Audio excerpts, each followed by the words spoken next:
I'm Earl Cox in Israel's capital, Jerusalem, and this is a special report.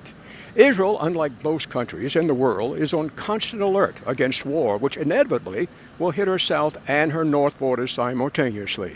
Should the terrorist organization Hezbollah, located in Lebanon, strike from Israel's north, it's almost certain that Hamas in Israel will hit in the south and duplicate such a strike. How capable is Israel of defending herself? Such a scenario unfolding in the north and in her south? Well, Jerusalem's opinion editor, Dr. Seth Frantzman, who continuously monitors and writes about Israel's preparedness, believes Israel could answer any military challenge.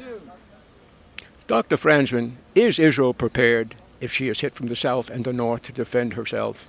Yes, I think not only is Israel prepared, but Israel has spent the last 2 decades preparing for just this eventuality, which is that it's built iron domes, it's been confronting tunnels in the south, it's confronted the Iranian threat, Hezbollah's 100,000 missiles, and with the best technology in the world, including the F-35 fighter, many of which are supplied by the Americans or purchased from the United States, Israel is definitely ready, and it's a contingency that Israel is certainly planning for, and one that the public is also prepared for.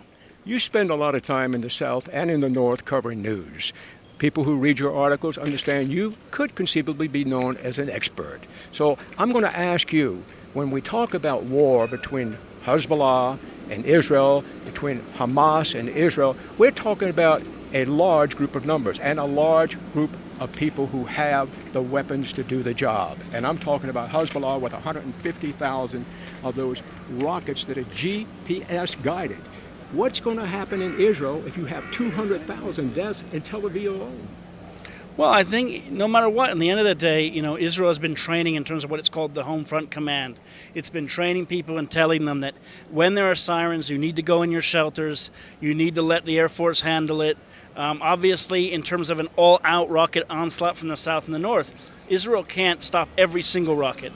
So what Israel does is it stops the rockets that are heading for sensitive civilian areas or military installations, and that's what Israel's planning for.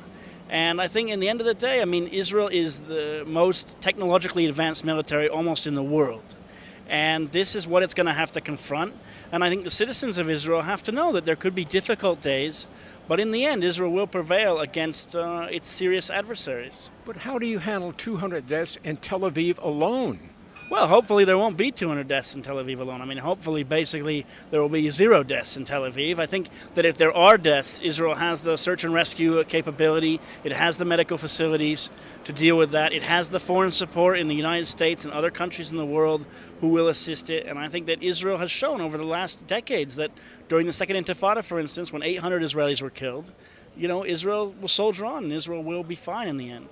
What is the chance of Israel perhaps on a preemptive attack to Hezbollah? At the moment, I think that that's only a remote possibility. The question with Hezbollah is a question not of Hezbollah, but what Iran is doing in terms of funding Hezbollah and giving it weapons. So Israel has sought over the last 5 years to interdict any Iranian weapons flow going through Syria. And Israel takes the Syrian-Iranian threat very seriously and has told Washington and Moscow it will not tolerate any Iranian forces in Syria. So it's really not a question of Hezbollah. It's a question of what Iran will do and whether Russia and the United States will pressure Iran to stay away from Hezbollah. Iran says, despite what Putin says, that they're going to set up some bases in the Golan Heights. Tell me, is that true or is that propaganda? I think it's mostly propaganda. The Iranians know that Israel has the capability to strike them. Israel has been striking Iranian forces and Iranian-supported forces over the last several years. And in the end of the day, that's exactly what's going to happen. Israel will punish the Iranians for any sort of intervention into Syria. Dr. Seth Frantzman, Jerusalem Post. I'm Earl Cox, and this is a special report from Jerusalem. For the Christian Coalition, I'm Earl Cox in Israel.